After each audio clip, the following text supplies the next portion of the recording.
Yeah,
just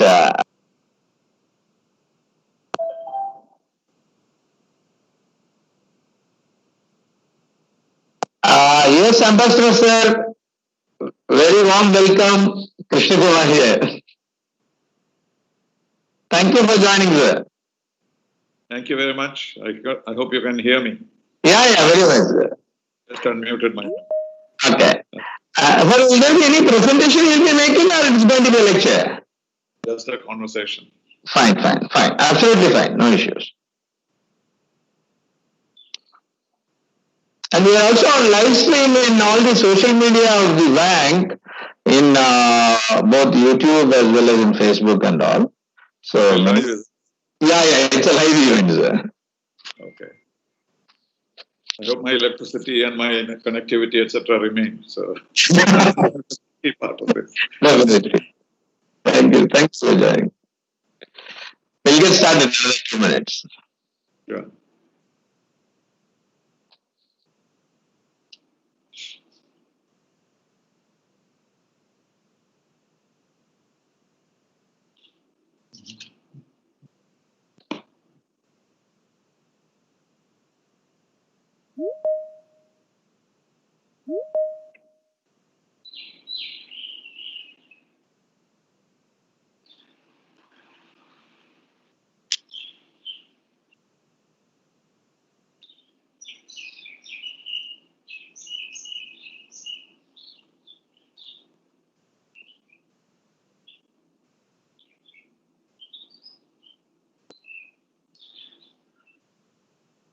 Yeah,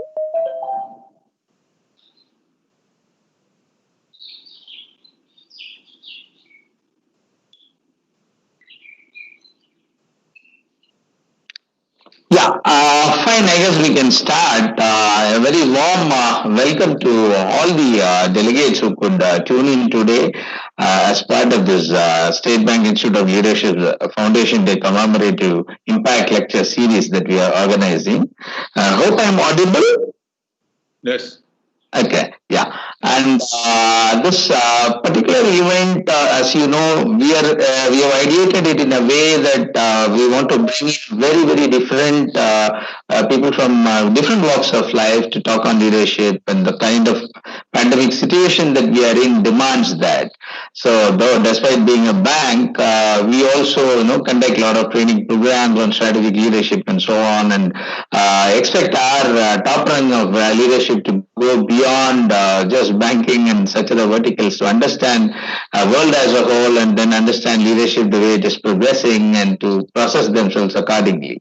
So these are initiatives in the direction, and this being a very new institute of the SBI and the Apex Institute in that, we obviously wanted to bring in a whole lot of element. In fact, in the morning we had the first such series wherein the history of the bank was portrayed by a gentleman by name Mr. Abhij Ray.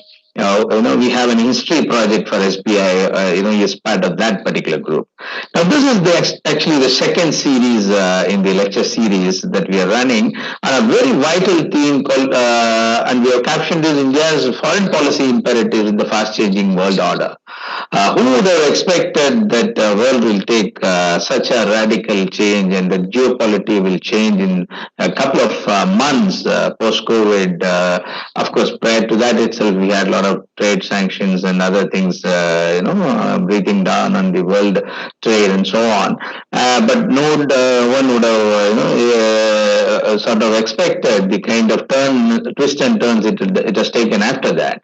So to understand these things, we have captioned this particular theme, identified this particular theme, and we have a very able, very senior ambassador, retired Mrs. T.P. Srinivasan sir, to discuss on this, and so we'll be getting started with that. So I just, want our director of the institute, Mr. Saroj Kumar sir, to welcome him with an introductory remarks, and then we can go ahead. Over to you, Mr. Saroj Kumar sir. Thank you, Dr. Krishnan Kumar. Distinguished Mr. T.P. Srinivasan, it's a privilege to have you here. Actually, the concept of this is a strategic leadership institute, and this concept has been devised by our bank in a different manner.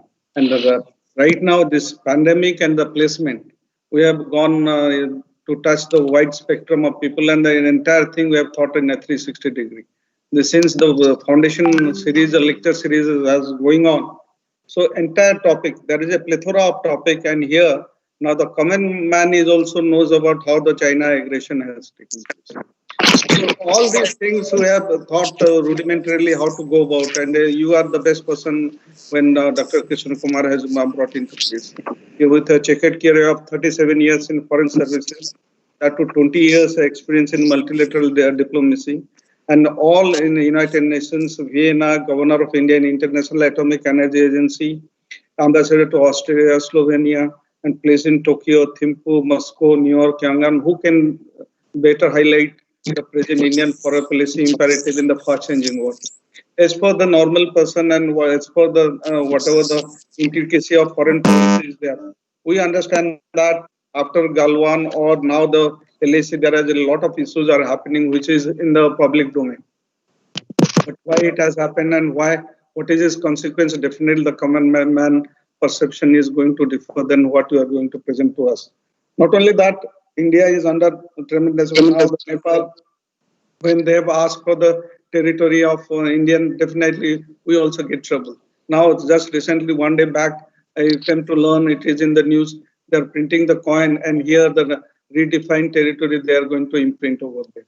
So definitely certain areas are there, especially after post-COVID, those things has come, which has come under strains. And another thing, after the Citizen Amendment Acts, and especially National Registration of Citizens, the NRC. There are 2-3 Muslim countries, Bangladesh, Afghanistan, Pakistan. Pakistan, of course, we do not have that kind of relationship. But there also the relation has got, but these are one side of the coin. The other side is India has revived Quad again. The United States, Japan, Australia, again we have come for the security tie-up. Then despite some setback, again we have managed to consolidate Sri Lanka and Maldives. And that has also come into, after new dispensation have come into this, that is also there. Further, there is an effective outreach so far as the Asian countries are concerned. There are some of the outset, whatever a normal person, we are aware of this. But we are proud to say that now we are having this platform from where you can share the real imperatives to which at least everyone is going to be enlightened. And I assure that your interaction or your speech is going to have a lot of fruitful takeaway for us today. That much. Again, I welcome, sir. And it's a really privilege to have you here. And we are fortunate in the galaxy of speakers. You are one amongst others. Thank you very much. Thank you. Thank you. Thank you very much, Mr. Suresh Kumar Naik. Sir, I'll answer the mic too. I want just an introduction of you, sir. I'll introduce you to the audience, then you can go ahead. Just a formal introduction of Ambassador retired Mr. T.P. Srinivasan, sir.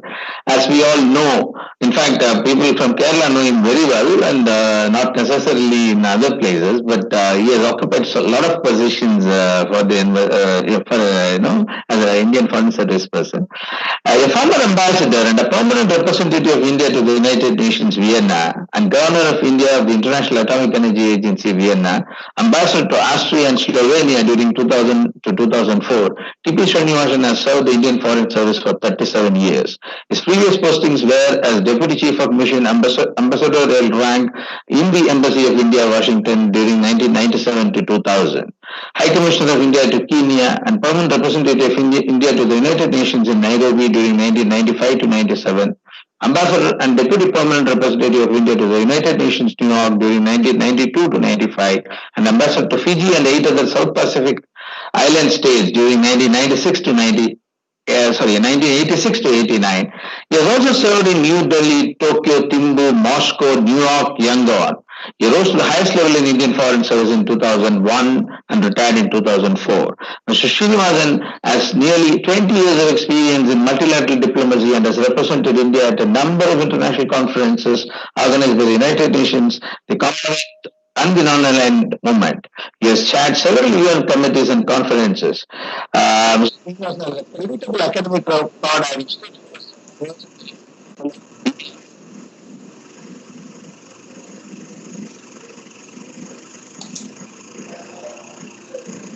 Audio. 2020, a project launched by the Director General of International Atomic Energy Agency, Vienna. He was a member of the National Security Advisory Board of the Government of India from 2009 to 2012. And he was also the Vice Chairman and Executive Head of the Kerala State Higher Education Council on the rank of Vice Chancellor. In fact, the Chancellor is the Chief Minister of the state in general. He is presently the chairman of the Academic Council and director of NSS Civil Services Academy and the Director General of Kerala International Center, advisor to AsiaNet, and produces a weekly TV program on international issues called the Videsha Vicharam, which has crossed 600 episodes and is one of the very long-running programs in the channel, AsiaNet channel. He also contributes regularly articles to Asia Wall Street Journal, New York Times, The Hindu, The Times of India, Reddit.com, Manorama Online, Manipal University web portal, Mathrubhumi, Manorama paper, and so on. He is a visiting professor on international relations and chair of the Center for Diaspora Studies at the Central University at Kasaragod, Kerala. Mr. Srinivasan was a visiting fellow on foreign policy at Brookings Institute, Washington in 2009. He is the author of 4 books, Words, Adventures in Diplomacy, Encounters, Mattering to State, the Sashi Tharoor campaign, Applied Diplomacy through the Prism of Mythology. And he has won a whole lot of prizes and awards, and due to paucity of time, I am avoiding those things. And such an illustrious son of India and a very, very experienced ambassador. So over to you, Ambassador. Thank you. Thank you. Thank you very much indeed. I didn't expect you to read out the whole, whole biodata. It was not necessary. But thank you very much for those generous words. And also thank you, Mr. Patnaik, for your nice words. I must say how grateful I am to all of you for having invited me here, though in a virtual form. I was just looking at the institute, how fabulous it is. We had a view of it on the screen, and I wish I could come really, rather than by virtual means. But that is the least that we can do at this particular time, because we are living in interesting times, as they say. Well, the topic given to me is also very exciting and very, very, very valuable at this particular time, because all the countries of the world are at a loss as to how to plan their future at this, after the advent of the pandemic. But 2020 did not start very well for the world. You may recall that it started with the assassination of the Iranian general, which could have actually led to a world war. That is how we started. That is how the year opened. And at one time, you may recall that Queen Elizabeth called one year, 1993, she called it the Annus Horribilis, that is the horrible year. And I think she will now revise it and say 2020 is the Annus Horribilis. She was only talking about the misfortunes that came over the royal family, but this is not just one royal family, the entire world is in a horrible situation. So what I consider, when you talk about the foreign policy imperatives, I would say there is only one imperative for everybody in the world today at this point in time. There is no second imperative. It's survival. How to survive? Because whatever you may do, whatever policies you may have, whatever wars you may win, if we don't survive, it doesn't matter to us. And therefore, the imperative today for entire humanity, and of course for every country and every individual, is survival. And survival not only in terms of human life, but also survival in terms of economy, survival in terms of the environment, survival in terms of the protection of the demography of the country. So in many ways, I think the survival imperative is the most important one. And therefore, what should have happened at that particular moment early in this was a sudden change in the minds of the people. There should have been a complete moratorium on all disputes and conflicts. There should have been a ceasefire of all conflicts. There should have been a declaration of lifting of all sanctions, opening up all information platforms, and remove all the paywalls, and open up the whole world so that we can meet this imperative of survival. But what we found was something very different. Unfortunately, none of these happened. In fact, I had written about all this. I had said that we must lift sanctions. I suggested that we must have a ceasefire, which was picked up by some countries at the United Nations. But what happened was exactly the opposite of what we had imagined and expected. And therefore, the survival imperative, which should have been non-ideological, non-political, all-inclusive, did not take place. It should have also happened that the world should have been one in the sense of fighting the pandemic, because it should be medicine should be available to everybody, equipment, food, relief materials, if vaccines come, that none of these should have any kind of borders. They must all be open, and unprecedented international cooperation is really the most important imperative. But unfortunately, that's not what happened. United Nations probably was the worst failure on this particular occasion, because the multilateralism has been in suffering for some time, ever since President Donald Trump became president, because he decided that United States, America first and nothing else, and He did not even see cooperation. He went against globalization, etc. But this was a splendid opportunity of this pandemic and the challenge that the world was facing to go back to multilateralism. And then the United Nations should have been geared up for meeting this challenge. In fact, I suggested in an article in the Hindu that the United Nations now should set up what is called a health-keeping operation. They have peacekeeping operations with blue berets, the armies. And now I suggested that we should have a red beret of health-keeping operations, because this is not something that any single country can do. We have not seen the end of it. We do not know what exactly the pandemic will leave us with. And even now it is not too late for the United Nations to act, because this is the biggest threat to international peace and security which the Security Council has to handle. But unfortunately, at that particular time, China happened to be the president of the Security Council. And China, having been accused of creating the virus, or at least not announcing it to the world, not informing what had happened, they were in the dock at that particular time. So the last thing that they wanted was the Security Council to meet under China's chairmanship and censor China. And therefore, the imperative that we are talking about was completely opposed by China, and nobody else would challenge that. And therefore, United Nations lost a golden opportunity to make up for all its failures in the past and do something great for humanity. And that is a failure which will always remain as a black spot in the history of the world. And therefore now people are looking for alternatives. The UN does not give the answer. It has too many problems, and the baggage is such that the United Nations will not be able to rise to the occasion. And therefore, already there is a search for an alternative to the United Nations instead of the United Nations holding together. But India, I must say, right from the beginning, started talking about a multilateral approach to the pandemic. And this is in the spirit of what India has been doing. We have always looked at the United Nations not as something from which we need to seek anything.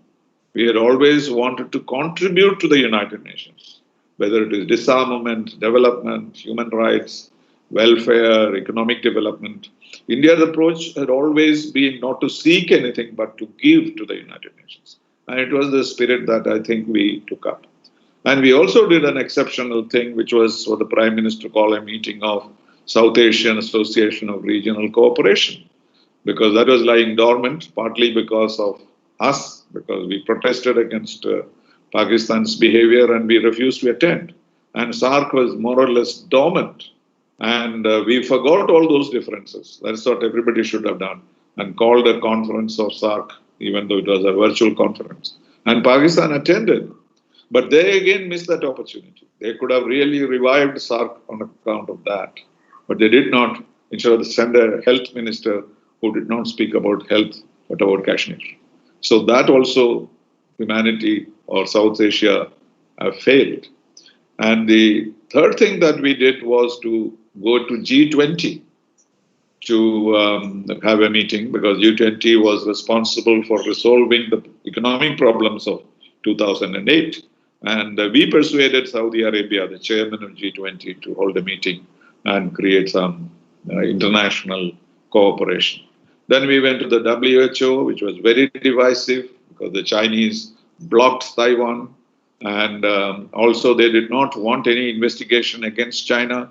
And therefore, about 122 countries voted against China on that question, and China had to accept an investigation. Of course, investigation was reduced to inquiry. So, and also in the case of Taiwan, of course, they were let off. So instead of creating an atmosphere of international cooperation, unfortunately, the situation changed into each one for himself kind of an atmosphere. And that is the reason for this pandemic to have become so deadly. If European Union had stuck together and not allowed Italy and UK and somebody else to deal with these issues individually, we would have done better. So that was the first issue that arose, and this is a grave mistake and a grave inability of us to work together. Then came this very serious challenge from China. And China was already, of course, aspiring to become a global power, global leader. People used to say that about 15 years they will become equal to United States or even overtake it. And that was in their mind. And somehow they felt at this particular moment in time that this was the time to strike, because they felt that the United States is sliding down. President Trump was mishandling the virus, and lots of deaths took place in the United States. US had virtually withdrawn from the face of the earth, and therefore they wrongly thought that the tendency of their being a superpower would be accentuated by the virus. This is where they made a very wrong judgment, because United States is not going to go away anywhere. United States still has the power and the strength and the resources to deal with the world. Even China, they may have all the military power and nuclear power, etc. Without the United States, China cannot survive, because where will they go with their trillions of dollars to cash if the United States does not exist? But unfortunately, that is the judgment Xi Jinping made, and that created a huge amount of problems, not only for India, but for the rest of the world. So what they started doing was to flex its muscles with Hong Kong, with Taiwan, with the South China Sea, in the ASEAN region against Vietnam. And as part of it, they also decided to revive their old border problems with us. There is no other explanation for it than this, because at a time when China should have worked with India to solve the problems that is created by the pandemic, they in fact decided to commit aggression, or rather intrude into Indian territory and create a big problem for us. So India's foreign policy has never faced so many challenges at one time. We have had our successes, we have had our failures, but we have been able to, right from our independence, to provide a balanced perspective to the world. And always we created the non-aligned movement so that we don't get caught in the power struggle between the superpowers. We gave the leadership to the developing world. All the countries that became independent after us joined the non-aligned movement, about 111 countries. So we have always had a sobering influence. We were close to the Soviet Union for different reasons. We had problems with the US with different reasons, but all these had settled down. And India was very much on its way to becoming one of the 6 poles of the world. We started with a bipolar world in which we kept away and developed the non-aligned movement. And when it became a unipolar world, we became very close to the United States. We revised our foreign policy. We revised our policy on the Indian Ocean. We revised our policy on Israel. So we have the tremendous capacity to deal with these challenges and bring about a certain understanding. But unfortunately, all these were called into question. In China's case, we immediately, as soon as we located it in April, we immediately said a political solution is the only answer. And they also agreed, and we started that dialogue. And that dialogue has continued, which is a good sign. But most of the time, it has had no effect. In fact, the first clash on the border took place after the first agreement, where our soldiers were killed. Maybe the Chinese soldiers were killed, but of course they won't admit that. But that was the first time after 40 years that somebody died on the India-China border. And so in spite of that, we continued our dialogue at every level, from the military level to foreign ministers level. It's only the head of state level that has not taken place. And each time the answer was that they will disengage, but the concept of disengagement was different from their idea and ours. So India today is facing a first-rate policy imperative to deal with China. That is the first one. And here, what are the alternatives that we have? In various occasions when before China has done this kind of thing, because of this so-called line of actual control is a fictional line, and it existed only on the basis of some kind of tradition, some kind of practices, etc. And we used to make these patrols to a certain point, which we thought was ours. And this was more or less functioning on the basis of an agreement in 1993 to maintain peace and tranquility on the border. And that is a commitment that both sides had given. And several instances happened in 1967, 1986, 1988, but then we came to an understanding that we will set aside, when Rajiv Gandhi went to Beijing, he said, okay, we have the border issue, but at the same time, we will try to maintain good relations and cooperate with each other, which eventually ended up in the 1993 under Narasimha Rao, the Agreement on Peace and Tranquility. So even up to 2017, when Dokulam took place, we were able to reach an understanding on the basis of this. So we had not expected that this time it was going to be different. So if they had understood the situation and we had both realized that we have to maintain the border situation, the LAC, things would have been different. But it is not so. So now we have to deeply look into the Chinese motivations. It is, everybody knows that our Prime Minister met Xi Jinping 15 times in 5 years. I think it's an unprecedented thing. And that too between two countries who do not see eye to eye with each other. He visited China 5 times.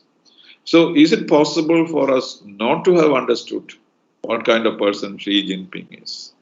Or were we thinking that in spite of all that, we might be able to, have a balanced relationship, have a peaceful relationship with China? We have the largest number of experts in the Foreign Service are China experts. I'm not a China expert, but I keep asking them, what is your expertise worth if you cannot understand the Chinese? They say, no, we have to go and read Confucius again. So that is how long will you be reading Confucius? So this is very clear now that they want to have a success somewhere. Where do they want the success? People do say that this may have something to do with the problems that Xi Jinping has inside his own country. Because that country is not ruled by the people. It is ruled by the political party, CCP. You cannot even call it China because Chinese people are not involved in it. It is a party government guided by the party leadership and everybody falls in line. And therefore, if at all there are any problems that we hear about Xi Jinping's authority, he needs to keep the army intact. And the way to keep the army intact is to enable it to feel proud of their nation and they're proud of their accomplishments. So what Xi Jinping needs is a success. He cannot withdraw from here on the basis of some kind of a face-saving device, which all of us were thinking. Obviously, the face-saving device would be to create some kind of a no-man's land on the LAC with both sides giving some land. It would not be a solution, but that will be a face-saving device, which we are looking at. Nobody is, of course, formally proposing it. But even that kind of a thought he does not have. So how does he get success? And that is when that India took an unprecedented action, which we have not done in the past, is to occupy, not capture. These posts were vacant on our side of the LAC, but China could have occupied it if they were going to the next stage, as we imagined. So in a preventive manner, we occupied some posts on the south of the Pongso River, and that was unexpected by them. Of course, there was some threat of firing, etc., but that did not take place. But we quickly occupied this place, which has given us an advantage over the Chinese. And the Chinese were taken aback by this, and then they are the ones who asked for a meeting in Moscow between the defense ministers. And then we had a foreign ministers meeting. There was a Panchsheel again. There was a Panchsheel in 1954, which did not prevent the 1962 war. And now there is a Panchsheel in 2020, and will it prevent another war between India and China? So India has approached it in a three-pronged manner, as Prime Minister clarified. He said diplomacy, yes, number one. Secondly, if diplomacy fails, then there is only one way, is military action. And our Chief of Defence Staff said that military action is very much on the table. And the Prime Minister said that, we have Lord Krishna. He was always playing the flute, but if the situation changed, he would be able to use his Sudarshan Chakra also. And he gave a very good hint, speaking on the border in Ladakh. And the third is some economic activity, which would restrain China. So these three-pronged approach that we are taking on China, but till this moment, there is no sign they are surrendering to any of these. Whether it is diplomacy or war or trade, China is not thinking of it. In fact, there is a huge lull at the moment. You don't see anything in the newspapers. No statements from the Chinese. Our own statement in the parliament, two statements made by the defense minister. He said very little, obviously. He did not say that this is exactly where we stand. So, therefore, there is this concern that China might do something which would give them, in inverted commas, a kind of success. And that is we are therefore on tenterhooks on China. And we have handled it well, but we all know that we do not have the capacity to fight a war with China. There is no balance at all. Even in trade, we cannot have a trade war with China because we are dependent on them.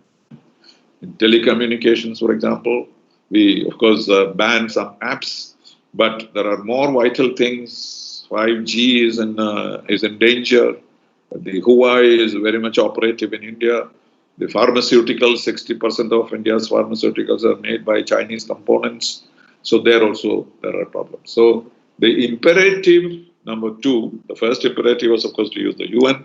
The second imperative was to deal with China and resolve this problem, is the most crucial part of India's foreign policy. And that leads us to other relationships. What happened in 2016 was that our relation with the United States had reached its peak. We had become a defense partner of the United States. This was when Barack Obama was the president, and Mr. Modi was in the US Congress when he said, we will now hear a new symphony in our orchestra in India-US relations. So there was nothing beyond that India and the United States could do. But on 8th of November, I think we all were shocked when a different president was elected in the United States. And that completely changed the relationship between India and the US. And at that time, it was so difficult, though we made up with Mr. Trump and very many good things happened. You had Howdy Modi, you had Namaste Trump. And though he was unpredictable and would say nasty things about India once in a while, but he remained on track or having a normal relationship with India. But we could not depend on that. So Mr. Modi did reset the relations with the US, with Russia, and with China. Because he could see that Russia and China were a little bit uneasy about the kind of embrace that we were with the United States. So that is why he went to Wuhan. Last words, Wuhan now. But he went to Wuhan in search of peace, for a reset of relationship. He went to Sochi in Russia. Later he went to the eastern Russia. And so we were just before our elections, we were moving towards an equal kind of relationship with US, Russia, and China. And that is why we did not encourage the quadrilateral, the four countries which are all ready to contain China in the Asia Pacific. These are, of course, United States, India, Japan, and Australia. This group was already there, but we were rather shy. We were reluctant because we didn't want to provoke China into any kind of activity. And therefore, we were lying low and we were trying to build, we were buying weapons from the US, from Russia, and China also. We had very good understanding on investment, trade, and trade was entirely in their favor, but we did not complain about it. And so the situation at the time of the elections was actually, I have a book called More Diplomacy, which was published recently. And the conclusion of the book was at that time, just before the elections, and how India had reached a kind of peace with the rest of the world, and we were ready to do more. And Mr. Modi, of course, then moved on to two things which he wanted to do. First was Article 370, and the other was the citizenship part. He talked about Aksai Chin, he talked about the line of control in Pakistan, etc., which may have, nobody is saying this, which may have resulted in a coalition of the Pakistanis and the Chinese. And therefore, the protests were there in India also, and therefore they thought that India should be taught a lesson for what they did in Kashmir and Ladakh. They are not saying it, but this could also be there. So what is the result of that? The result is that we lost that balance with the United States. Now we have become closer to the United States than ever before, because we are talking in terms of cooperation, defense, buying new equipment, and China has, in effect, they are doing what they were complaining about. They were complaining about India getting too close to China. And now what they have done is they have, not deliberately, they have pushed India into American arms, because we have no other choice. We need strong friends. And therefore now, though the president doesn't talk about it, because the president always talks about things like mediation, that makes no sense. But Pompeo, the Secretary of State, has repeatedly said that the United States will stand with India. Not that they will come and fight our wars, of course not. But they will certainly support us, we'll get equipment, we may probably get intelligence, we may get some guidance on military strategy, etc., which they will be quite willing to give. And the next meeting of the foreign ministers and defense ministers taking place in the next week or so, there is even talk of India signing more agreements. You know, some of these agreements, even when we were very close to the United States, we had not signed because it had some treaty or implications of a treaty or implications of joint action. But now we have signed most of them, and one or two remaining also may be signed, which will mean that our relationship with the United States will become very strong. And whether it is Mr. Trump himself coming back or Mr. Biden, I don't think there will be any change. But that has added another challenge, another imperative to us to keep the whole thing on hold. Because we know that Donald Trump, if he comes back, he will continue the policy, but any country would want to deal with someone who is predictable, someone who is normal in every sense of the term. And that we do not have in President Trump. And Mr. Biden, though he has had taken certain positions in the past, but he has now become very friendly with India. He has his vice presidential candidate with Indian blood, though she keeps claiming that I am a black American, but Indians consider her an Indian. And so either way, the election is not going to make a difference to us. Because after all, there are no big conflict between India and the US. After the nuclear deal, no, the only big issue, I was in US for 10 years, and we're struggling with this nuclear issue, NPT, whether we should sign it, we will not sign it, etc., etc. That was a big, huge problem. And that was resolved by the nuclear deal. And the trade also, Trump was ready to sign, but it has not happened. There could be a solution. So it is not going to make any difference to us which president will come. But it will make a difference to us till this becomes clear. China will be playing their hand with that in mind. For them, they think that upsetting Trump is necessary for them because Trump is the only one who has taken a confrontationist position with China after having tried to be friendly with him. But the trade war has not made them happy. And so they feel that they may be able to deal with the democratic president better. And so that is the third one. The fourth imperative is how do we deal with the rest of the world? So if the Quad comes into operation, we have joint operations, etc., then we are taking care of not only United States, but also two potential powers in the Asia Pacific, Japan and Australia. Japan, of course, never trusted China, but Australia was a great friend of China. Several prime ministers of Australia, they preferred China to India. And there has been a huge change after the pandemic, the way they have treated them and the way they have, arrested people, Australians and so on. So Australia is the one who actually took the lead in the protest against the Chinese at the WHO because of it.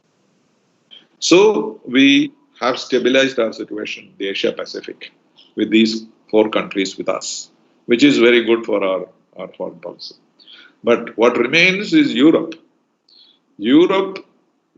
China had actually developed a foothold in Europe because of the European Union and UK leaving the European Union. Of course, that is another big mess. We do not know how it will evolve. But as a result of this, China had built a number of things in order to fill that British gap, as it were. And the European countries had responded. Even Russia had responded very well. And therefore, we have a challenge there. And here there is this imperative for us now to get into Europe in a big way. And it's difficult because of the American position that the NATO countries should pay for themselves. America will not take any responsibility for them, which is the worst thing that Donald Trump ever did. Because the United States is nothing without the support of NATO or European countries.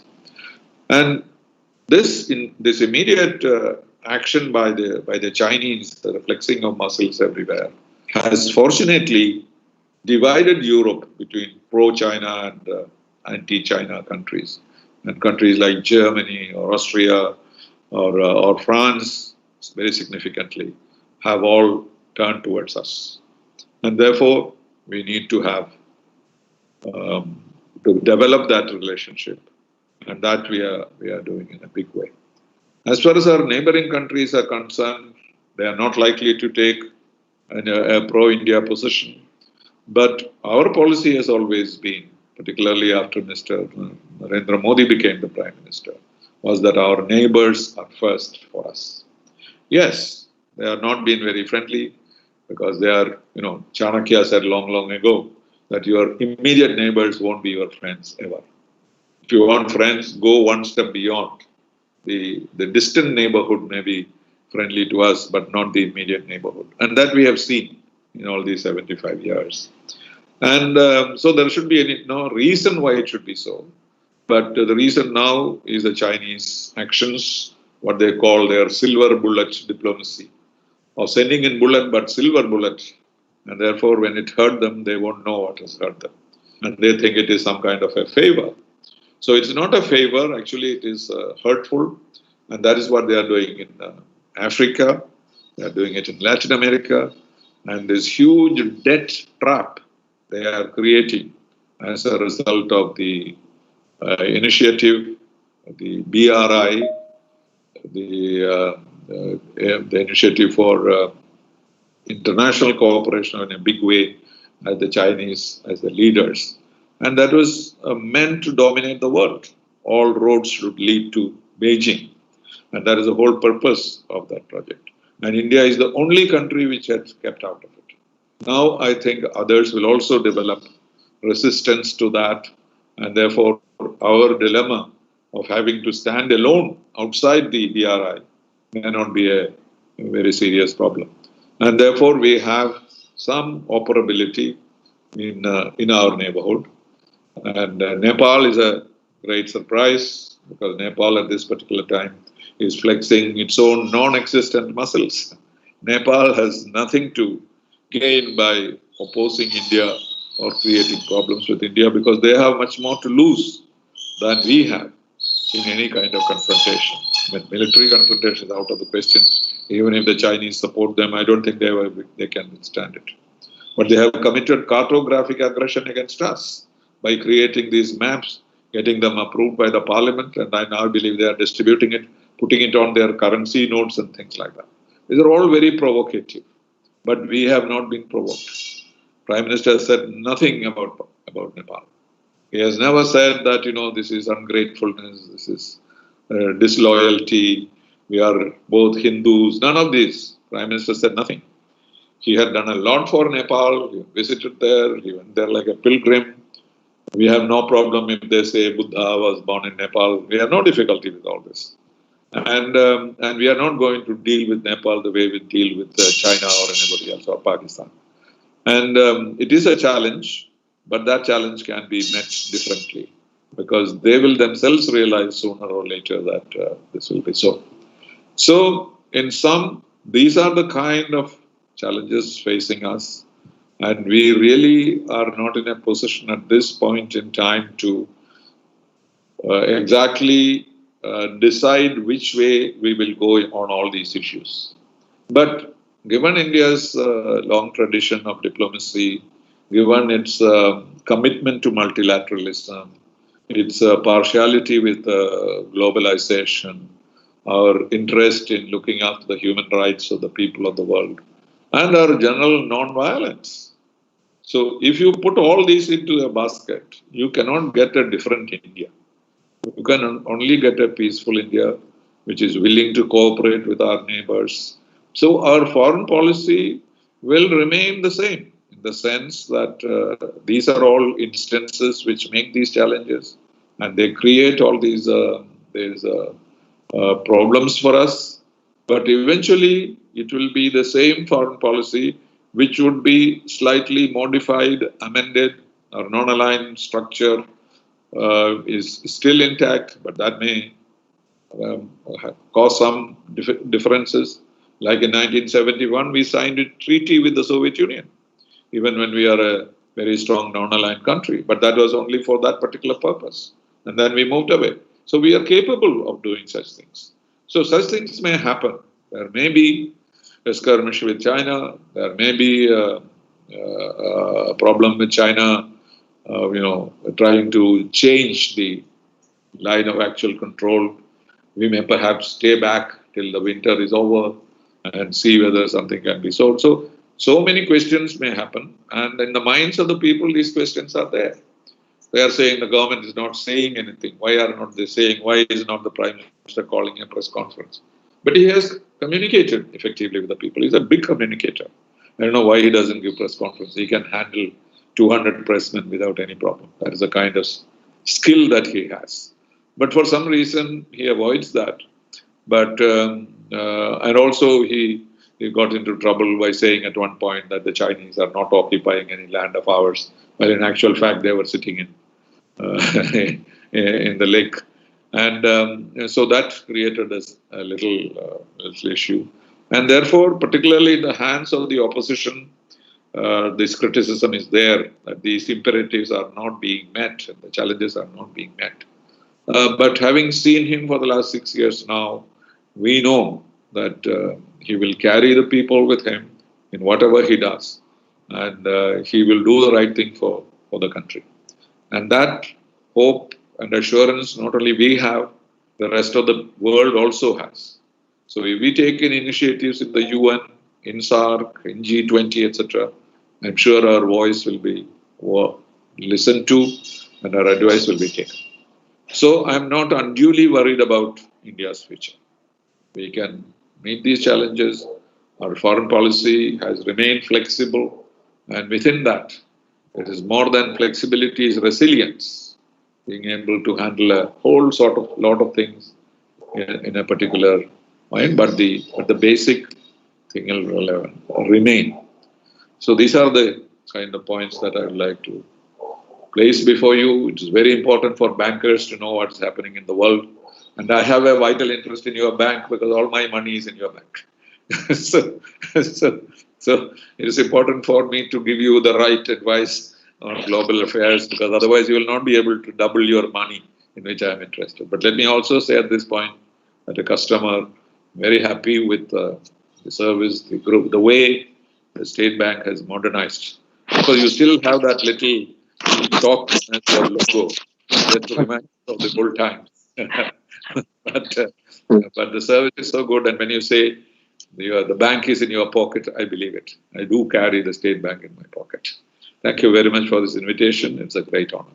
Thank you. Thank you so much, Ambassador. And I mean, by putting it in a nutshell, the wealth of information and the narrative of how the foreign policy imperatives have evolved over the years, as far as India is concerned. I hope I'm audible. Yes. Yeah. Yeah. Okay. Yeah. So many of those narratives, how it has evolved over the years, and currently, what are the kind of compulsive situations which might require some kind of amends to the existing way how we have been thinking about it. We can entertain, I guess, a few questions. In fact, while registering our participants, also some questions had come in. Whole lot of questions had come in. I thought I'll flag a few to you for paucity of time. One question says something like this: nibbling away territories and doing a lot of authoritarian excesses, be it in South China Sea or any other place. And having a kind of an expansionist ideal. These are all supposed to be not to be practiced by a nation which is a veto power nation as per the UN standard. And they've also been every time scuttling India's chances of entering the Security Council and so on. What is your take on this? Well, there is no doubt that China is an expansionist power. They call themselves the Middle Kingdom. And their vision of the world is China on top and like a tent, everybody else under them. This is their vision, and they make no secret of it. China, the word itself means the center of the world. So their ambitions are very clear. But in the modern world, this will not work. And so if they think that it will work, I think it will be foolish of them. So I don't think they are trying to do that in that sense. I don't think they can get away with this. But what they are giving is some kind of a signal that they are very powerful. And that's a message which goes to some countries. If not only even our own people. When we think about China, we think about them with a little bit of fear. And that they started in 1962. And so that strategy, I think they have found useful. And so this flexing of muscles is basically part of that. And as we have seen, their dealings with China, with the United States, they don't confront them or drive them to a crisis. They always go back and settle things peacefully, and then they will talk about Confucius, etc., etc. So expansionist ideas are no more acceptable in the world, and it will not be acceptable. In our case, of course, they have nibbled on our land, and unfortunately, that land is not accessible or useful to anyone. Panditji once said, there's not even a blade of grass grows there. In fact, there's nothing there, but it's a matter of principle that we fight for it, and we have to fight for it. There's no choice. But in certain cases, they have expanded. They have come in certain areas. Even now, if they don't withdraw from Galvan fully, there will be a problem till the next year if they keep holding that, and that will be considered a kind of setback for us. But I don't think that they will go out on a world conquest. I don't think so. Okay. Sir, as you correctly said, we have a lot of international operations, and our state bank operates in various other countries of the world, and many people are tuned in to today's program to listen to you. So there's been a few questions on that. There's a question which has come in just now, which asks from a DGM, what will be India's role in New World Order as Israel and UAE and Bahrain are all joining hands? Well, that's a very good thing that has happened to us, because we all these years supported the Arabs because they were not getting a state for themselves. And India was very firm on this. In fact, I don't know if you know that we voted against the UN resolution which established Israel and Palestine, because we were of the view that they should not be divided, that both communities must live together. But once it was decided, India was the first country to recognize Israel, and Palestine also at the same time. Even though Palestine has not yet become a state, we treated Arafat as the president of Palestine, not as just chairman. And all through, we stood solidly behind Palestinians. And the only move we started taking towards Israel was after the Arabs had started.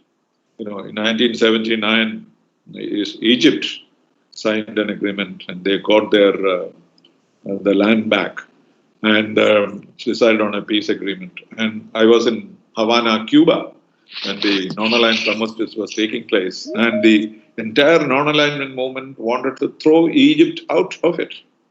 And it was only India, Cuba, Yugoslavia, and Algeria. These four countries were called the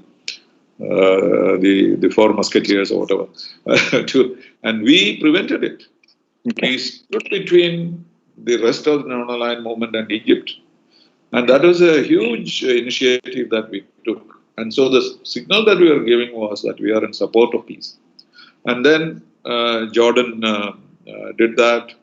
And now with UAE and Bahrain is even particularly significant, because we have very good relations with UAE.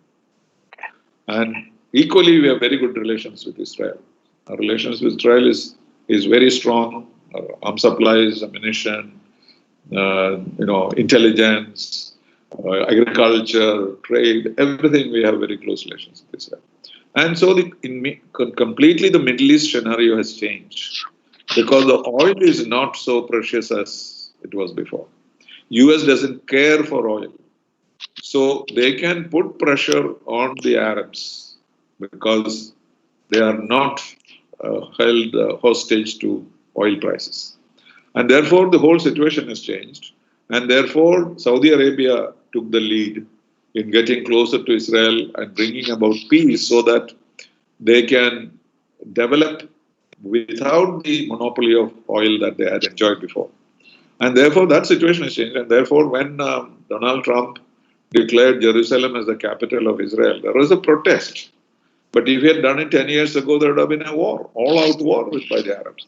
But nothing happened, because he said, okay, Jerusalem is the capital, but you must determine the borders, etc. And he left it at that. And he managed it. And now he has managed these also, because Saudi Arabia is behind him. And Saudi Arabia is very scared of Iran. And therefore, they wanted the whole Gulf countries to be consolidated. And with the American support, they have normalized relations with Israel, which is a major thing. And it will only benefit us because we have the good relations with both these countries. And of course, we have good relations with Iran also. So it's not going to cause any problem for us. Sir, there is a question on, how was, we have always been talking about the look east policy, and but eventually we did not sign the RCEP. In retrospect, when you think about it, all this happened much before the COVID breakout happened. And in retrospect, when you think about it, have we done the correct thing, or what is your take? Well, diplomacy is the art of the possible, we say. So certain things are possible at some time, certain things are possible at another time. So our judgment was at that particular time, everything was, done against us. In the sense that there's such an important grouping, China is there, ASEAN is there, virtually everyone who matters to us in trade is there. And we expected that they would at least postpone the signing. I think that was the expectation that we had. And our Prime Minister already arrived there. And he made it very clear to them that we are not in a position to sign it. And in the normal course, it should have been postponed for even a few months, and we could have signed it. And that's what we had expected, I believe, from some of my colleagues who were present there. Because there was a possibility of a compromise. But to sign it as it was going to be suicidal for our farmers, or traders, etc., etc. And we got suspicious that China had masterminded this whole situation. And so it was also a part of a message to China and a message to the world that we don't accept unequal agreements. But we did not really walk out of it, or nor are we not talking to them. So I have a feeling that this will be worked out quite soon.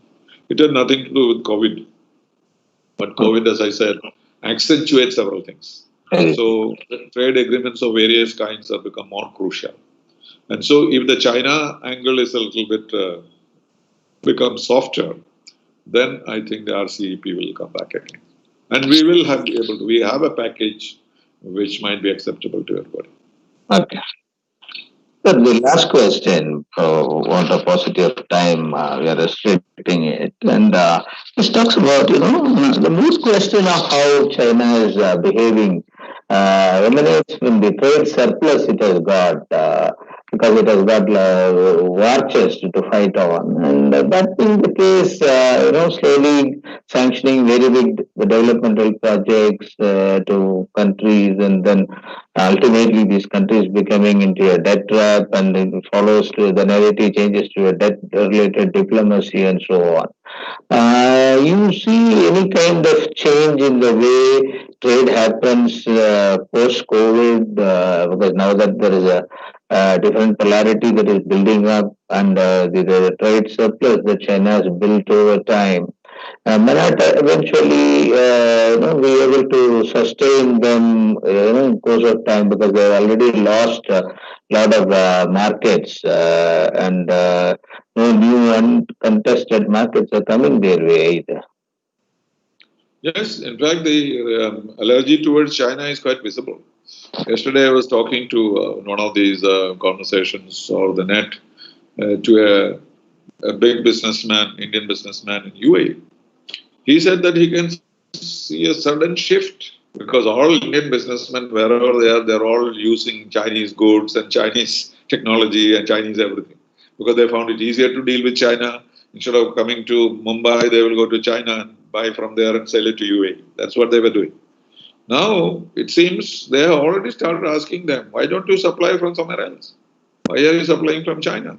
Why not from India? He said that. He said he can see orders changing. They say, can we cancel this order and order the same thing from India or from somewhere else, from Philippines or anything else? So that mood is already there. Whether that is because of the India-China problem, we cannot say. But distrust of China is growing. The first country to shout about it was Kazakhstan, because they were part of the BRI and they had got so many big projects which they never needed. And then the Sri Lankans found that they have a port which is bigger than Sri Lanka itself. What do they want it for? And that money is a loan. How are they going to pay it?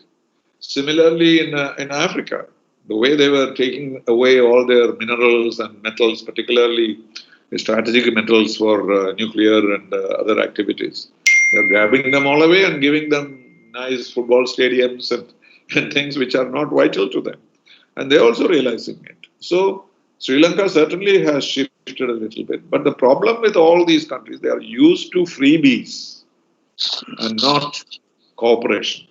India's cooperation in these areas, I have served in Kenya, was to be responsive. So if the Kenyan government comes and tells me we need some equipment, a factory or something, we would certainly give.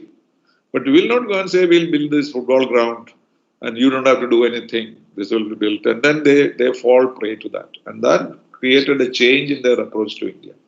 Because when we send a doctor to Kenya on a technology program, we want the Kenyans to give him a house and pay his medical bills.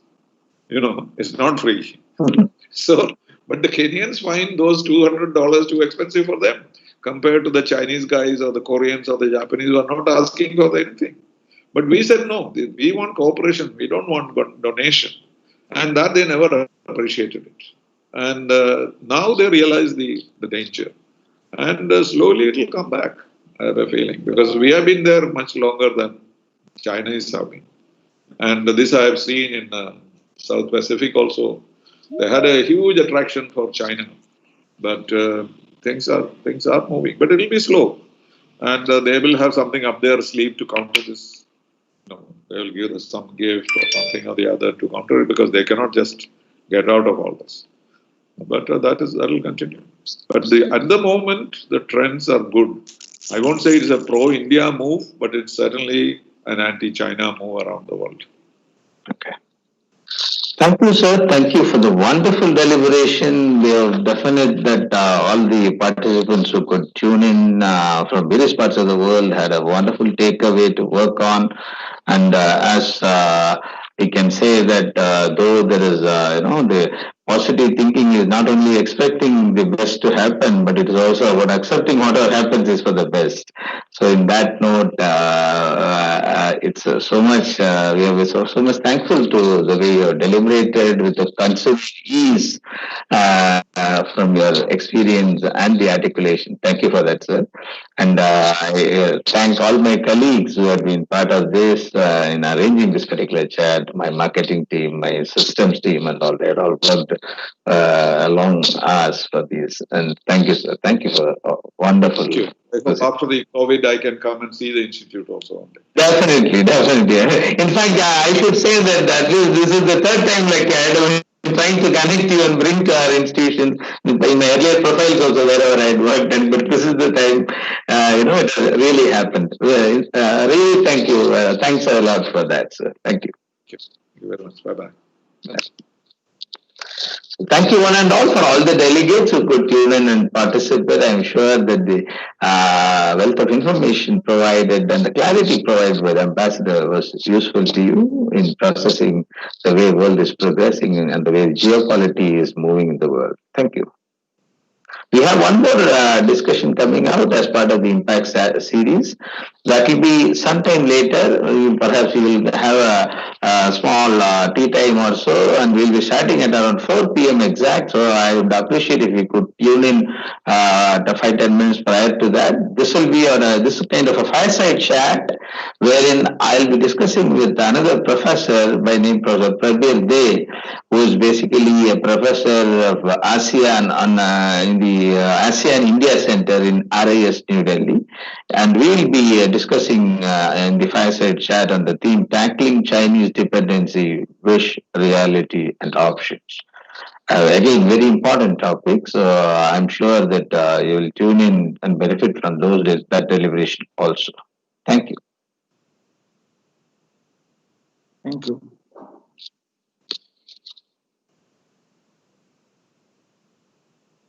You can participants can leave their feedbacks in the chat box also, whatever they want to mention about this particular deliberation.